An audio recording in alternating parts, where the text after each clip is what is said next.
I am Ryan Greives, Senior Director at Accredible. I'm excited to share the highlights from our brand new 2025 State of Credentialing report. As Laura mentioned, this research brings together the voices of over 500 HR and talent leaders and nearly 200 credential issuers, giving us one of the clearest views yet on how credentials are actually being used in hiring and what the most successful programs are doing differently. I want to walk you through some of our most important findings from this year's report. Last year, our research focused on education and training leaders, aka credential issuers, so people running programs that certify or credential or badge learners, as well as the learners themselves. And one of the biggest takeaways we saw, 96% of learners who earned a digital credential said it was valuable for their career, and nearly 80% of those learners believed it increased their chances of a job offer. This year, we built onto that by looking at issuers again, but also the other side of the equation, which is employers, to answer three simple but very important questions. First, can employers trust the qualifications they see from candidates? Second, do they actually see and act on digital credentials in hiring?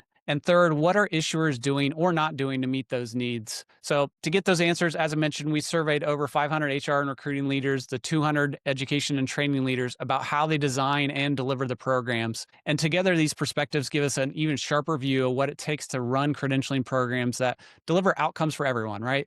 The learners, the employers, and the issuers themselves. So let's dive in.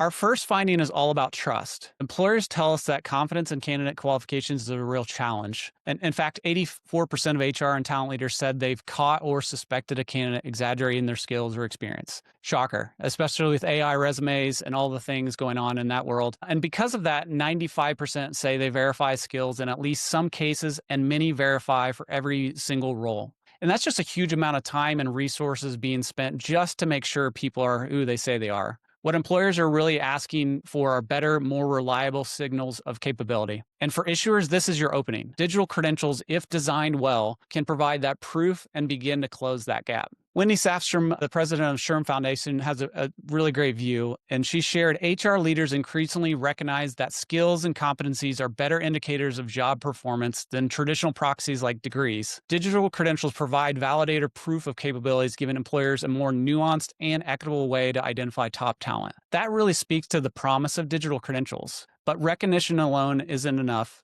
The credentials also have to be visible and trusted in order to make a difference in hiring. We'll get into that and some of the other key findings. But with that, there's a huge paradox. 91% of HR and talent leaders say they look for digital credentials when they review candidates. 86% of them say that if they see a digital credential proving a key skill that they're looking for, they're more likely to bring that candidate in for an interview. Yet only 46% say they regularly see digital credentials in applications and resumes as part of the hiring process. Think about that.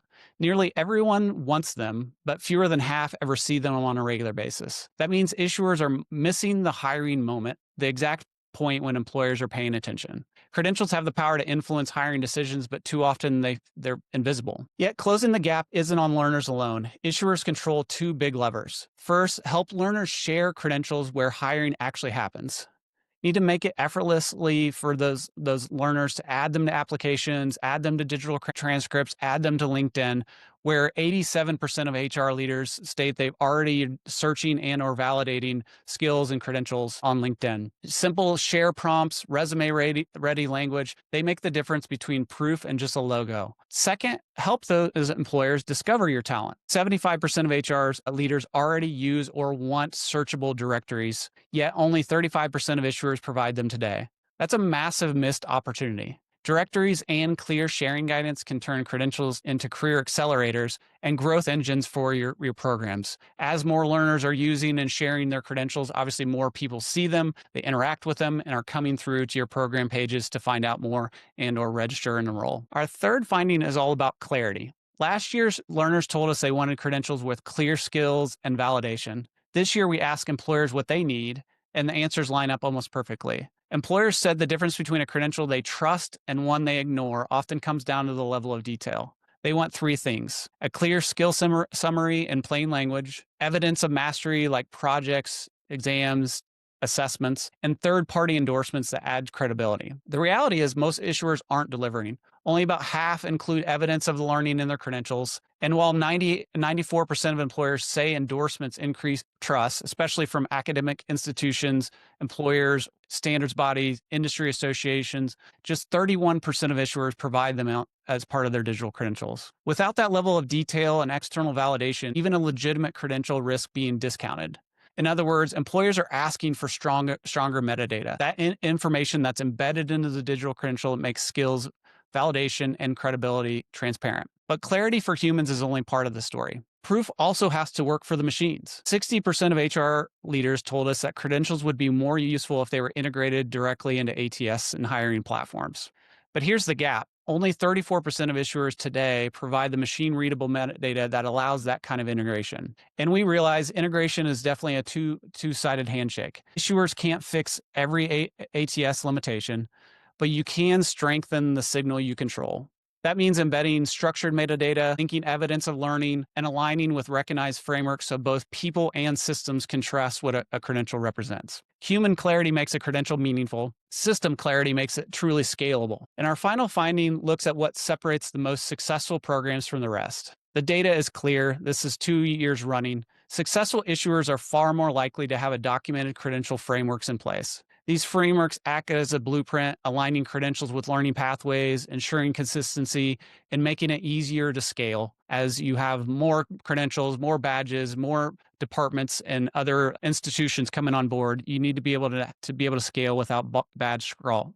They're also more likely to move beyond surface metrics like enrollments. Instead, they track outcomes that matter: credential share rates, learner progression, career impact. That structure gives them the evidence to prove value for their program. And lastly, they know how to communicate that value. Only half of successful programs are recognized by senior leadership as strategic initiatives. Compare that to just 22% of their peers. That recognition doesn't just happen by chance. It comes from consistently showing how credentialing drives visibility for learners, impact for employers, and growth for your organization. In short, success isn't just about issuing more badges. It's about running credentialing like a strategic function, governed, measured, and championed at the highest level. So to recap, employers face a major trust gap. Digital credentials can close that gap, but only if they're visible, clear, and integrated into hiring systems. The most successful issuers are already proving that this is possible, and they're the ones whose programs are growing the fastest. Of course, I've barely scratched the surface and just given you a snapshot of the data.